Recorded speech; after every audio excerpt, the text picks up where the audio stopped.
welcome teachers and students all over the world, patients, those suffering. Hopefully a rare case, not so rare these days, for reasons that will be discussed at some other time.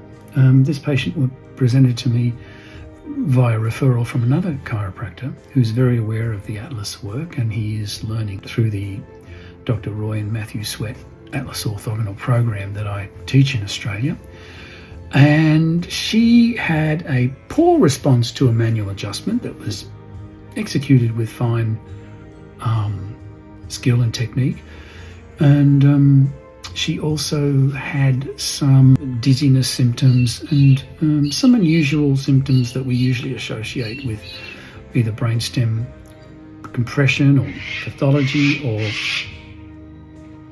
that we associate with brainstem compression or pathology.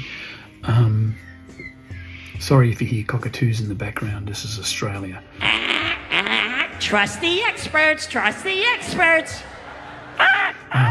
This should alert the upper cervical chiropractor to possible instability, possible ligament damage, and the inability to hold an adjustment, the inability to withstand a manual adjustment.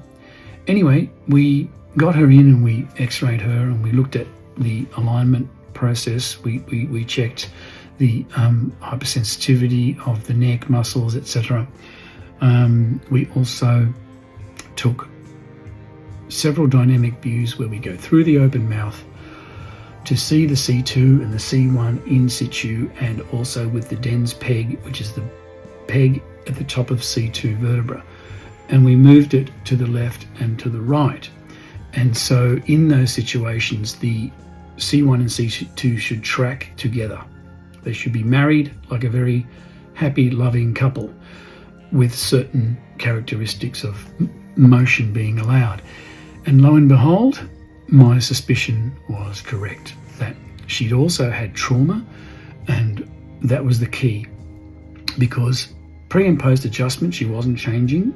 My palpatory skills were telling me that she was not improving at all. The patient appeared to have a trauma that was not fixing itself, and that one of the ligaments or more were not doing their job, and they were moving the C1 and C2 far too much.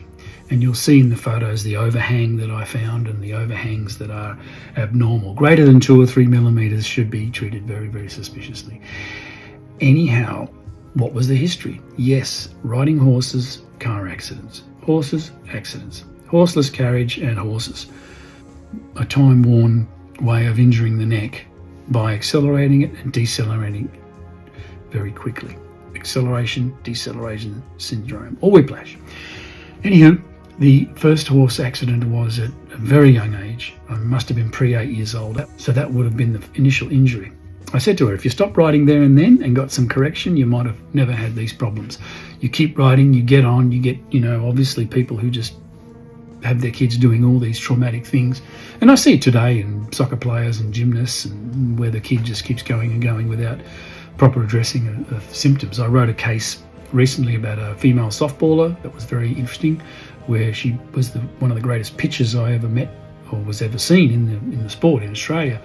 And her neck was in almost a state of dislocation. And I'll link to that article. And basically, with her, the early injury, the twisting, the misplacement of the neck, and certainly the trauma on the ligament has never healed, in my opinion. And so this woman has been referred to various choices in what is the next portal of her care, because unfortunately, I don't think chiropractors are ever going to be able to correct this, or I certainly haven't made an indentation on this positioning or correction thereof. So we do encourage imaging, we do encourage the stress images of flexion at the extreme. It's a backward fact in this country that we do not have dynamic motion x-ray or DMX, and if it is out there, it's not really used by or accessible to chiropractors, and so we need to correct this problem. But I hope you've enjoyed this case. It's a a very important step for this woman's recovery is to identify the trauma, whether she's up for a visit to the Centeno Schultz Clinic in Colorado or somewhere like that in the US that could perhaps strengthen the ligaments. That remains to be seen, and also so that you know that someone's not getting better, you just do not proceed.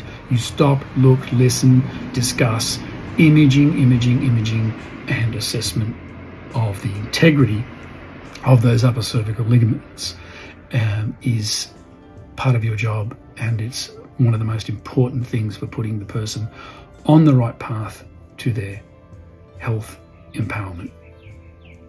Thank you for listening to Case of the Day number 10.